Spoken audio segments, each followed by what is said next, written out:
Lesson number 1. Sun Tzu said, "The good fighters of old first put themselves beyond the possibility of defeat and then wait for an opportunity to defeat the enemy." In the rumble in the jungle, Muhammad Ali took on the younger and stronger George Foreman. Ali used his rope-a-dope strategy of protecting himself and not throwing many punches, making Foreman miss and tire. Sensing this, Ali pounced to win back his world title. It may take time to find the right opportunity to win. During the time before victory is available, you may still be defeated. Defence always comes first. Lesson number 2. To secure ourselves against defeat lies in our own hands, but the opportunity of defeating the enemy is provided by the enemy himself. During the end of the Han Dynasty in China, a general did not go into battle straight away, but camped with his men behind the enemy to act as a deterrent. Meanwhile, he instructed his men to dig trenches around a nearby enemy fortress to deceive the enemy into thinking that they were trying to cut off supplies into their camp. The enemy were fooled and abandoned their position, allowing their camp to be attacked and destroyed. With a good defence you can survive attacks. With a weak defence, even a modest attack could succeed. This also applies to your enemy. Use feints to cause defensive moves that may expose weaknesses. Lesson number 3. Thus the good fighter is able to secure himself against defeat, but cannot make certain of defeating the enemy. When Winston Churchill became the British Prime Minister, his Foreign Secretary wanted to explore a compromise deal with Adolf Hitler to preserve Britain's integrity. Churchill convinced him there wasn't anything to gain by trying to negotiate in such dire circumstances. He did not know the course of the war at that point, but by hanging on, he thought the steps to victory may come to light in the future. Block, deflect or avoid an opponent's attacks and wait to find an opening through which you can defeat them. Two good opponents will circle one another and may fight for a long period before a mistake is made. Lesson number 4. Security against defeat implies defensive tactics. Ability to defeat the enemy means taking the offensive. Belisarius reclaimed huge sections of the Roman Empire by repeatedly defending and then attacking the Goths. After convincing the enemy to launch a fruitless attack by defending firmly, he'd then go on the offensive, repossessing the land. To avoid losing, you must be able to defend, but don't spend too long on building a strong defence. To win, you must also be capable to attack. Spend time planning and preparing for effective assaults. Lesson number 5. Standing on the defensive indicates insufficient strength. Attacking, a superabundance of strength. Pericles, the ruler of Athens, avoided land battles with Sparta, preferring naval strength in a dragged out war, as he calculated Athenian reserves would outlast the Spartans. The Spartans would attack the area around Athens yearly, leading to the Athenians to offer peace to the Spartans, who insisted on ruthless terms. It is often easier to defend than attack. Weaker forces will defend more, hoping to see a weakness in their attackers. Lesson number 6. The general who is skilled in defence hides in the most secret recesses of the earth. He who is skilled in attack flashes forth from the topmost heights of heaven. Thus, on the one hand we have the ability to protect ourselves, on the other, a victory that is complete. The Vietnamese General Giap recognised the Americans often used artillery and airstrikes, followed by bringing troops in. By surviving the initial airstrikes, Giap's men could then ambush the American soldiers. He ordered his fighters to stay as close to the Americans as possible, as by having his men nearby, the airstrike would not be called in. By hiding in close proximity to the enemy, his tactics of guerrilla attacks, hand grenade traps, ambushes and snipers were highly effective. You must know your strengths and limitations in defence and attack. Act based on this knowledge. If you are weak in attack, seek a position that is easy to protect. If you are strong in attack, a fast and powerful drive can overcome many defences. Lesson number 7. To see victory only when it is within the knowledge of the common herd is not the peak of excellence. Han Xin was about to attack a superior army when he said to his men, "Gentlemen, we are going to annihilate the enemy, and shall meet again at dinner." The officers barely took his words seriously and only hesitantly agreed. However, Han Xin had calculated in his head a detailed, smart strategy. As he predicted, he was able to inflict a crushing defeat on his opponent. When there is a road paved with gold, without distractions and threats, heading directly to your goal, it takes no skill to follow it. Being able to see the unseen is a skill that can help you in numerous ways. It's easy to succeed in a growing market with plenty of demand. True skill is displayed in tougher times. Lesson number 8. To see the sun and moon is no sign of sharp sight. To hear the noise of thunder is no sign of a quick ear. When Steve Jobs returned to take charge of a near bankrupt Apple, experts advised him to sell the company and license the software.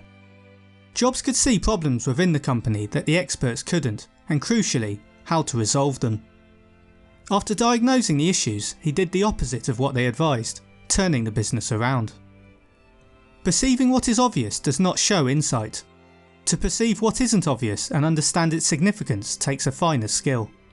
Take time to hone your perceptual abilities. Lesson number 9. What the ancients called a clever fighter is one who not only wins, but excels in winning with ease. Aemilius was sent to Spain to take on barbarians who were at war with the Roman Republic. Defeating the barbarians in 2 battles with ease, the success was noticeably due to his leadership. By selecting favourable ground and crossing a river, he made winning easy for his men. He returned to Rome, leaving the area in peace and without claiming any money for his expedition. A good fighter does not get into difficult fights, nor gets into difficult situations. Using great skill often appears to be done without much effort. This is because it is done with skill and not effort. Lesson number 10. He wins his battles by making no mistakes. Making no mistakes is what establishes the certainty of victory, for it means conquering an enemy that is already defeated.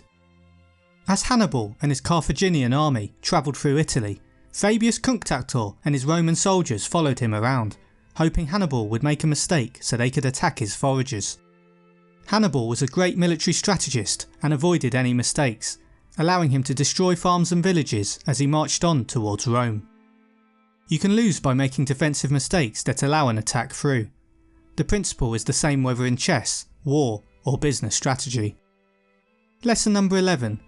Thus it is that in war the victorious strategist only seeks battle after the victory has been won, whereas he who is destined to defeat first fights and afterwards looks for victory. When the Allies broke the German Enigma code in World War II, they could intercept and decrypt military messages sent between German planners. This allowed the Allies to make more informed decisions about when and where to engage the enemy, giving them the ability to stay one step ahead and eventually win the war. Good tacticians see further ahead than others, planning moves and counter-moves until certain victory is known.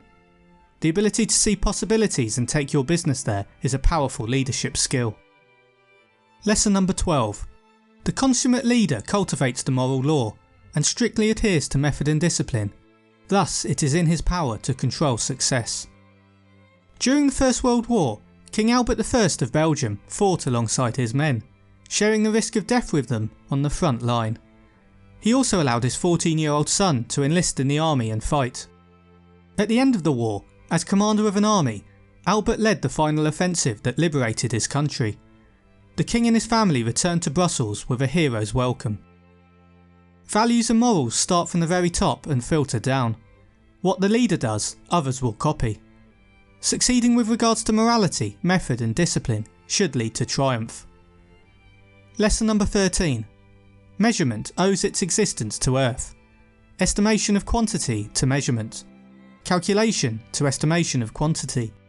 Balancing of chances to calculation. And victory to balancing of chances. The Duke of Wellington always performed thorough and detailed preparations.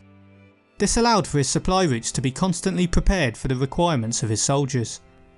Before the Battle of Waterloo, Wellington studied Napoleon meticulously. He analysed his tactics in great detail.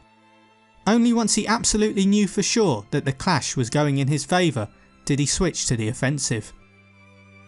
There is no certainty in war. Victory starts with intelligence that allows understanding of risks and opportunities. Project possibilities for each risk and opportunity, then act on the one with the best outcome. Don't base risks and opportunities on opinion. Use data and calculated projection. Improving this will improve your success. Lesson number 14. A victorious army opposed to a routed one is as a pound's weight placed in the scale against a single grain. General George Patton once said, Americans love a winner. Americans will not tolerate a loser. There is an element of truth in this. No one likes to lose, and especially not militaries. It has been shown countless times in history that soldiers are willing to tolerate extreme adversity and suffering so long as it ultimately leads to tangible results and victory. Armies that win are superior and have a stronger morale than those which run away. Never underestimate the power of motivation. Leading people to wins, even small ones, will increase morale and lead to more wins. Work hard to rebuild morale after failure. Lesson number 15. The onrush of a conquering force is like the bursting of pent-up waters into a chasm 1,000 fathoms deep. The Battle of Stalingrad between Germany and the Soviet Union caused a turning point in the direction of the Second World War. Prior to the conflict, the Germans had invaded and occupied several European countries. The 5-month battle and eventual Soviet victory stopped any momentum the Germans had left and gave the Soviets new momentum to eventually drive the enemy out of their country. There was a growth in confidence and increased belief of victory. A fast-moving bullet fired from a gun will do far more damage than if it was thrown by hand. The momentum created by a powerful attack can break through even a strong defence. Momentum can be caused by a string of successes that keeps opponents or competitors on the back foot, and may even drive them out of the battleground or market altogether.